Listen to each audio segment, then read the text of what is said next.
Good evening friends. আজ আমি যে রেসিপিটা নিয়ে এসেছি সেটা হলো ডিম দিয়ে মিষ্টি কুমড়ো ভর্তা। তোমরা ভাবছো ডিম দিয়ে আবার মিষ্টি কুমড়ো ভর্তা কিভাবে? তাহলে চলো ঝটপট দেখে নাও কিভাবে বানিয়েছি। মিষ্টি কুমড়োগুলি প্রথমে একটু সিদ্ধ করে নিলাম জলে।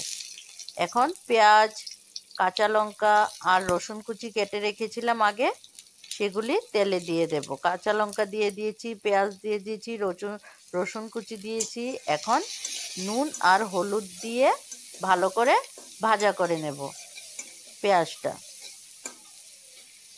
পেঁয়াজটা যতক্ষণে ভাজা হচ্ছে আমি মিষ্টি কুমড়োগুলি একটু চটকে নেব। সিদ্ধ করে নিয়েছিলাম, ঠিক দেখো হয়ে গেছে। এদিকে পেঁয়াজটাও ভাজা হয়ে গেছে। পেঁয়াজটা অনেকটা ভাজা হয়ে গেছে, লাল হয়ে যাবে। দেখো ভাজতে ভাজতে একদম লাল হয়ে গেছে। এখন মিষ্টি কুমড়োগুলো দিয়ে দেব, দিয়ে ভালো করে পেঁয়াজের সাথে মিশিয়ে নেব। আমি যেভাবে মিষ্টি কুমড়ো ভর্তাটা করছি সেভাবে ভর্তা বানিয়ে একবার তোমরা খেয়ে দেখতে পারো। চিনি দিয়ে দিলাম, চিনি দিয়ে ভালো করে মিশিয়ে নেব। মিষ্টি কুমড়ো ভর্তাতে একটু চিনি দিলে ভালো লাগে খেতে, তাই চিনি দিয়েছি।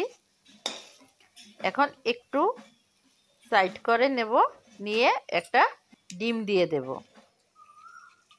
ডিম দিয়ে ভালো করে ডিমটা একটু মিশিয়ে নেব। দেখো হয়ে গেছে। এখন ভর্তার সাথে মিশিয়ে নেব।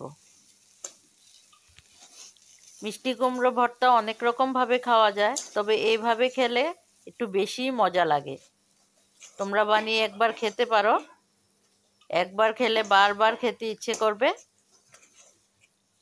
দেখো মিশে গেছে, হয়ে গেছে, কালারটাও চেঞ্জ হয়ে গেছে, খুব সুন্দর লাগছে দেখতে। এখন জলটা শুকিয়ে একদম ভাজা ভাজা হয়ে গেছে। এখন 1 চামচ গরম মশলা দিয়ে দেব, দিয়ে ভালো করে মিশিয়ে নেব আবার। হয়ে গেছে, এখন নামিয়ে নেব। খুব ইজি। তাহলে তোমরা একবার এভাবে বানিয়ে খেয়ে দেখো কিরকম লাগে। গরম গরম ভাতের সাথে দারুণ লাগে, এটার স্বাদ অন্যরকম হয়।